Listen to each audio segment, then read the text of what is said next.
Hi అండి, అందరికీ నమస్కారం. Welcome to my channel. ఇప్పుడే అందిన వార్త అండి. 18 సంవత్సరాల నుంచి 40 ఏళ్ల మధ్య ఉన్న వారికి కేంద్రం గుడ్ న్యూస్ అయితే తెలిపింది. మరి ఆ గుడ్ న్యూస్ ఏంటో ఈ వీడియో ద్వారా తెలుసుకోబోతున్నాం. వీడియోని ఎక్కడ కానీ స్కిప్ చేయకుండా ఎండ్ వరకు చూడండి. అప్పుడే పూర్తి ఇన్ఫర్మేషన్ అర్థమవుతుంది. అలాగే వీడియో ఒక లైక్ చేయండి ఫ్రెండ్స్.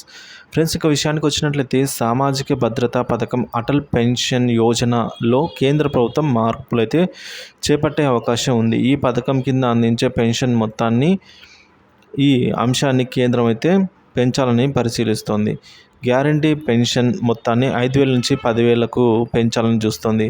ఈ పెంపు ద్వారా ప్రభుత్వ ఖజానాపై పడే భారాన్ని అంచనా వేస్తుందండి.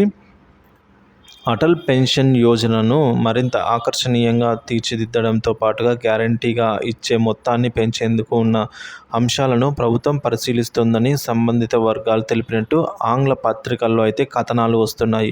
అసంఘటిత రంగంలో పనిచేస్తూ ఎలాంటి పెన్షన్ పథకాలకు నోచుకోని వారి కోసం అటల్ పెన్షన్ యోజన పథకాన్ని 2015 బడ్జెట్లో ప్రవేశపెట్టారు. నెలకు 1,000 రూపాయల నుంచి 5,000 వరకు పెన్షన్ అందుతూ ఉంటుంది. 18 ఏళ్ల నుంచి 40 సంవత్సరాల మధ్య వయసు ఉన్న వ్యక్తులకు ఈ పథకంలో అయితే చేరవచ్చు. అందుకు అనుగుణంగా నెల చెల్లింపులు చేయవలసి అయితే ఉంటుంది. ప్రస్తుతం ఈ పథకంలో 6.62 అంటే 6,62,00,000 మంది చేరారు. ఒక్క 2023-2024 ఆర్థిక సంవత్సరంలోనే 1,22,00,000 మంది ఈ పథకంలో అయితే చేరి బెనిఫిట్స్ అయితే పొందుతున్నారు ఫ్రెండ్స్.